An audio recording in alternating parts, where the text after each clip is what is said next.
Αδέρφια Έλληνες, γεια και χαρά σε όλους. Είναι σήμερα 18 Νοεμβρίου του 2012.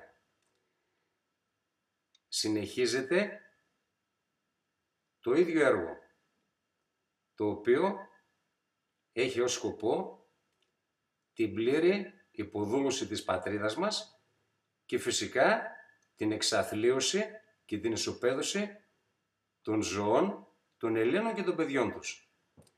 Ψηφίστηκαν φυσικά τα μέτρα, μεσοπρόθεσμο μνημόνιο 3 ή όπως αλλιώς λέγεται, δόθηκε ψήφος εμπιστοσύνης και στην τραβεστή τρόικα τρικομματική κυβέρνηση των μειοδοτών και των προδοτών, αν και υπήρχαν διάφορες διαφωνίες από τάχα κόκορες που στην πορεία αποδείχθηκαν κότες λιράτες. Ένας εξ αυτών φυσικά είναι ο Ρουπακιώτης, ο κατά τα άλλα αξιοπρεπής, ο οποίος αφού στήριξε την κυβέρνηση και τα μέτρα, βγήκε μετά για να εξηλαιωθεί. Τι είπε? Κάτι το οποίο το γνωρίζουμε όλοι ή σχεδόν όλοι, ή όσοι δεν έχουμε τσίμπλες στα μάτια και θέλουμε να βλέπουμε. Ότι δηλαδή τα μέτρα δεν τα γράφουν και δεν τα υπαγορεύουν οι υπουργοί της ψεύτικης, της μειοδοτικής, της προδοτικής κυβέρνησης, αλλά η Τρόικα, ή η Μέρκελ, ή εδώ του πουτηρητές της, ο Φούχτελ και ο Ράιχενμπαχ. Κάτι το οποίο το ξέρουμε. Και εσένα που σε λένε Ρουπακιώτη και υποτίθεται ότι είσαι αξιοπρεπής και θέλεις να ονομάζεσαι και πατριώτης, γιατί βγαίνεις εκ των υστέρων και του λες αυτό? Γιατί στην αρχή, μέσα στη Βουλή ακόμα, να πάρεις το μικρόφωνο, όπως είναι στη ζωντανή σύνδεση, στη συζήτηση της Βουλής, και να πεις: κοιτάξτε να δείτε, εγώ διαχωρίζω τη θέση μου, δεν μπορώ να τα ψηφίσω αυτά, διότι δεν είναι δικές μου επιλογές, αλλά είναι επιλογές των επίδοξων κατακτητών της πατρίδας μου. Άρα είσαι για μένα άκυρος. 18 Νοεμβρίου λοιπόν σήμερα, και τι μας έλεγε ο συμμετάνθρωπος ο Στουρνάρας, ο Λέσχη Μπίλντερμπεργκ, ο Αντώνης Σαμαράς ή Μονόθαμος Κουμανέτσης που λέω εγώ, ή ο Άδωνης Γεωργιάδης, όλοι αυτοί οι πατριδουκάπηλοι, οι ιερόσιλοι, οι προδότες, οι οσφιοκάμπτες, ότι τα ταμιακά διαθέσιμα της πατρίδας μας είναι μέχρι τις 16 Νοεμβρίου. Σήμερα έχει ο μήνας 18 και παρακολουθώ εδώ και 2-3 μέρες όλα τα ATM, τουλάχιστον εδώ στα Γιάννενα που ζω, και κανονικά μπαίνει ο κόσμος σε τράπεζες, πηγαίνει σε ATM, παίρνει χρήματα, άρα ένα ψέμα ακόμα από τα πολλά ψέματα που έχουμε ακούσει. Όπως δεν θα γίνουν οριζόντιες περικοπές, όπως δεν θα υπάρχουν απολύσεις και άλλα τέτοια. Τα όμορφα, τα λόγια τα μεγάλα, τα ψέματα. Που τα λένε αυτοί οι οποίοι στην πραγματικότητα είναι ανθέλληνες, είναι απάτριδες, είναι ελληνόφωνοι. Δεν είναι Έλληνες αυτοί, είναι ελληνόφωνοι. Διότι ένας Έλληνας πραγματικός είναι θειασότης της αλήθειας, της γνώσης, της αλληλεγγύης, της αγάπης, της φιλοπατρίας. Και αυτοί δεν έχουν τίποτε από όλα αυτά. Είναι πιόνια της νέας τάξης πραγμάτων, των μεγαλοπιστολάδων που θέλουν να κυριαρχήσουν στον πλανήτη, είτε αυτός λέγεται Ρόθτσιλντ, πρώην Μάγερ, Γερμανοεβραίος, ή Ροκφέλερ, ή δεν ξέρω εγώ ποιοι άλλοι. Αυτοί είναι. Είναι δυνατόν να θέλουν να ονομάζονται πατριώτες, να θέλουν να σώσουν την πατρίδα? Λύσεις υπάρχουν. Απλώς αυτοί που θα τις υλοποιήσουν πρέπει να είναι πραγματικοί Έλληνες πατριώτες και να ενδιαφέρονται για την πατρίδα και για το λαό, για όλο το λαό. Και όχι για την πάρτη τους. Είναι κρίμα. Έχουμε πέσει σε μια συγκυρία άσχημη. Να κυβερνάται η πατρίδα από απάτριδες. Αλήθεια, εκείνος ο παππούλιας πού είναι? Βγήκε να κάνει κανένα ευχολόγιο? Τον έχουν στην Αφθαλήν μέσα, τον έχουν βγάλει έξω. Τι να πεις? Λύσεις λοιπόν υπάρχουν. Χρειάζονται μόνο πραγματικοί Έλληνες πατριώτες, ανιδιοτελείς, για να τις εφαρμόσουν. Επιτροπή Λογιστικού Ελέγχου, η λεγόμενη ΕΛΕ. Πού χρωστάμε? Σε ποιους χρωστάμε? Τι έχουμε πληρώσει και σε ποιους έχουμε πληρώσει. Δεν πρέπει να το μάθουμε κάποτε αυτό? Αντιθέτως, όλα στο σκουτάδι. Κυκλοφορούν λίστες, οι Έλληνες πολιτικοί είναι 100% εκβιαζόμενοι, γιατί αν δεν ήταν εκβιαζόμενοι θα έβγαζαν το φάκελο ζύμες στον αέρα, να δούμε ποιοι τα πήραν. Άρα, στα μάτια μου και στα μάτια όλων είναι εν δυνάμει λαμόγια, απατεώνες κλέφτες, γιατί δεν καθαρίζουν το τοπίο. Επειδή υπάρχει συγκάλυψη, ο ένας με τον άλλον.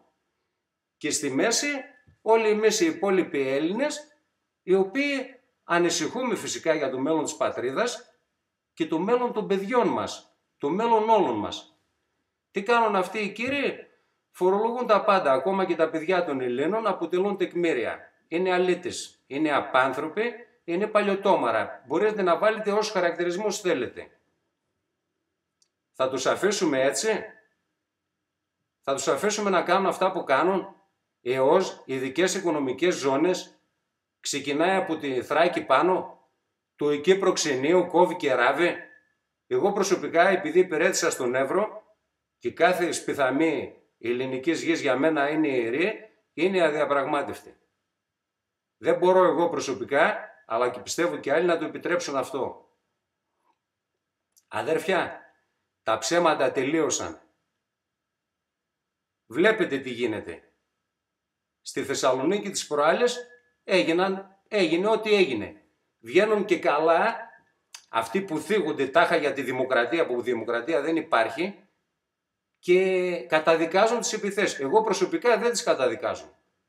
Βασικά πιστεύω ότι οι επιθέσεις πρέπει να γίνονται στους μειοδότες πολιτικούς, γιατί αυτοί έχουν φέρει το Φούχτελ, το Ράιχενμπαχ και την Τρόικα εδώ. Αυτοί τους ανέχονται.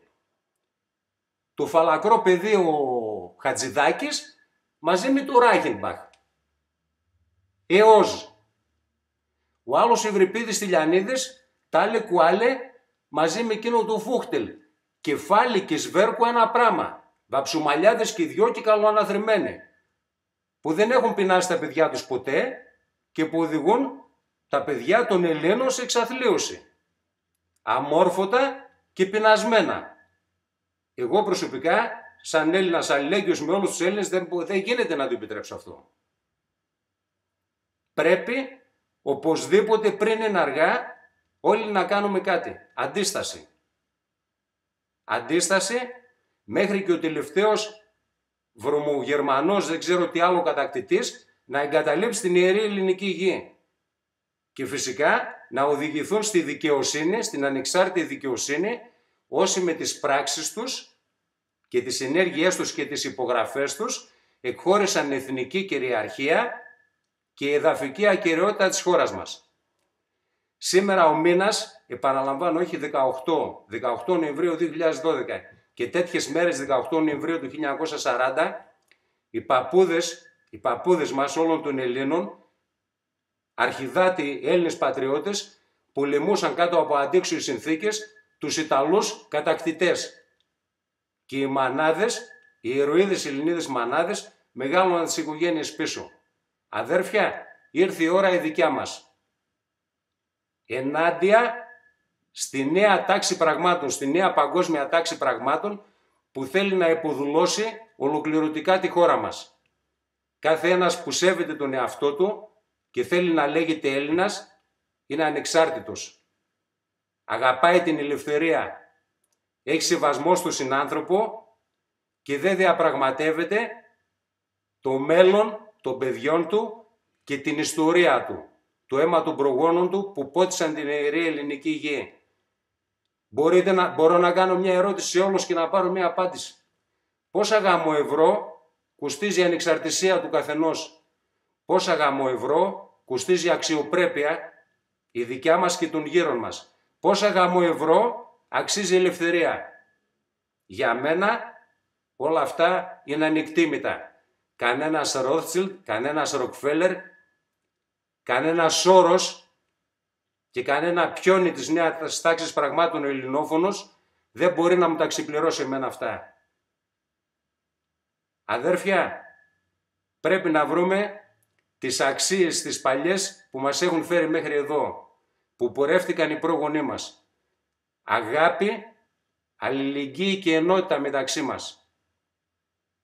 Η ψυχή του Έλληνα είναι πολύ ελεύθερο που πετά στον γαλανό ελληνικό ουρανό. Να είστε όλοι καλά, να προσέχετε τις οικογένειές σας.